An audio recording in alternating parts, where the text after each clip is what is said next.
तो पकड़ लिया गया है जरूर उस लड़के को जिसने ये हत्या की है, ये जघन्य हत्या की है, लेकिन अभी सवाल कई सारे बाकी हैं। क्या आरोपी को रोका जा सकता था? इस सवाल का जवाब आप उन तस्वीरों को देखकर समझ सकते हैं जो यहां से आ रही हैं। देखिए, पूरी तरीके से बलिष्ठ लोग आपको वहां से भागकर अपनी जान बचाते हुए दिख जाएंगे। लड़के की पीठ है, पीछे से किसी भी तरीके से उसे रोकने की कोशिश हो सकती थी। उसके पास एक चाकू जरूर था, लेकिन संख्या में शक्ति होती है। वहां पर कितनी संख्या में लोग मौजूद हैं, लेकिन शायद उनमें से किसी ने भी यह नहीं सोचा कि वो बच्ची जो है उनमें से किसी की अपनी हो सकती थी, किसी की रिश्तेदार हो सकती थी।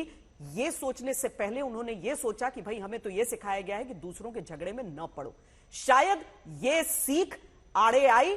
लोग खड़े होकर देखते तो रहे हैं, लेकिन आगे कुछ भी करने से सबने इनकार कर दिया। लोग वहां से बाद में भी, देखिए, हरकत के बाद जब लोग वहां से आए हैं तो दूरी बनाकर ऐसे भाग गए हैं जैसे कोई मरा पड़ा हुआ जानवर वहां पर हो।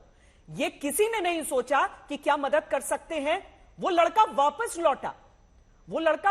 लौटा वहां पर, और उसके बाद पत्थर से उसने वार किया, ये देखिए, और उसके बाद दूसरी तरफ चला गया। चाकू हाथ से जा चुका है इस समय तक, लेकिन लोग अभी भी डर रहे हैं कि पता नहीं क्या कर जाए वो।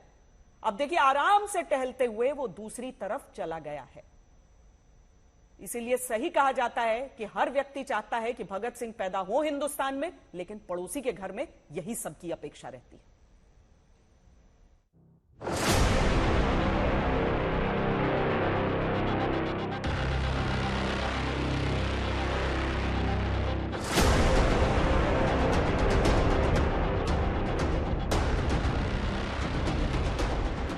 साहिल जैसे ही साक्षी पर चाकू से वार करना शुरू करता है, वहां पर 4 लोग मौजूद दिखते हैं। साहिल के चाकू से चौथे वार के बाद हाथ में मोबाइल पकड़े लाल रंग की शर्ट पहने इस शख्स ने एक कोशिश जरूर साहिल को रोकने की, लेकिन नाकामयाब रहा।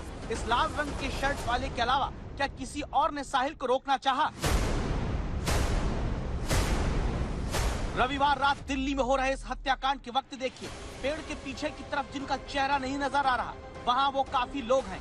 ये चाहते तो एक साथ साहिल को रोक सकते थे, लेकिन किसी ने भी इनमें से रत्ती भर हिम्मत नहीं दिखाई।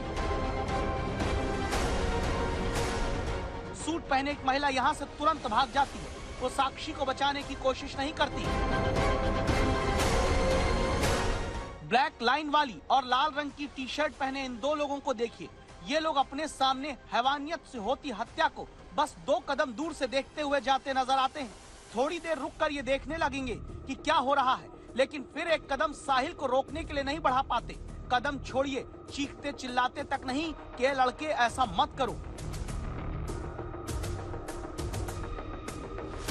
फिर सामने हाफ पैंट और हरे रंग की टी शर्ट में ये नौजवान दिखता है। इसने भी क्या किया, तमाशा देखा, जैसे टीवी पर सामने कोई मर्डर चल रहा हो या आराम से देख रहा हो। इस शख्स ने भी बस पलटकर साहिल को चाकू से साक्षी को मारते हुए देखा, रोका नहीं।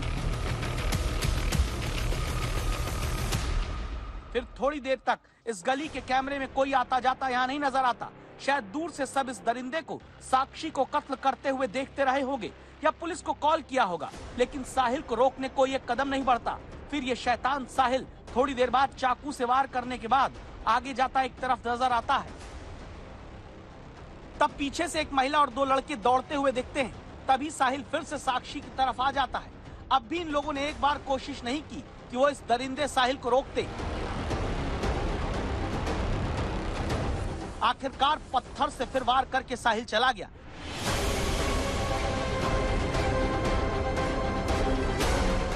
किसी ने उसे नहीं रोका, न कत्ल करते हुए न कत्ल करने के बाद। सीसीटीवी में साफ साफ दिखाई दे रहा है कि वारदात के वक्त लोग उस गली से गुजरते हुए दिखाई दे रहे हैं। यहाँ तक कि कुछ लोग गली में बड़ी संख्या में मौजूद भी हैं, लेकिन सभी लोग सिर्फ वारदात को होते हुए देख रहे हैं। किसी शख्स ने भी चीख चिल्लाकर आरोपी साहिल को डराने की कोशिश नहीं की, किसी ने पीड़िता को बचाने की कोशिश नहीं की।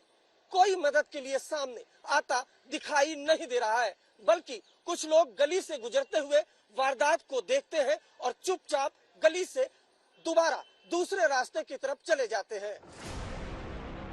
संभव है कि आपके मन में सवाल होगा कि कोई इतनी बेरहमी से चाकू से वार कर रहा हो तो उसे कैसे कोई रोकेगा? इस सवाल का जवाब कुछ सवालों से ही आप देखिए। साहिल अकेला था, वहाँ कम से कम 10-15 लोग थे। क्या इतने लोग एक अकेले शख्स को नहीं रोक सकते थे? जिस जगह ये वारदात हो रही थी वहाँ पर काफी पत्थर पड़े दिखते हैं। क्या ये पत्थर फेंक कर साहिल को नहीं रोक सकते थे? साहिल के हाथ में चाकू था, कोई बंदूक नहीं, यानी वो दूर से फायर करके किसी को नहीं मार सकता था। फिर भी किसी ने हिम्मत नहीं दिखाई। आसपास जो लोग तमाशबीन रहे वो बुजुर्ग नहीं बल्कि ज्यादातर जवान लोग हैं। फिर भी किसी ने साहिल को रोकने की कोशिश तक नहीं की। काफी लोग गुजरे थे, सीसीटीवी में देखा, क्या किसी ने बचाने की कोशिश नहीं की? नहीं, वो तो आपने कैमरे में देखा ना खुद में। इस तरह मर्डर की साक्षी दिल्ली बन गई, जो कहीं भी वारदात होती देख सुन्न पड़ जाती है।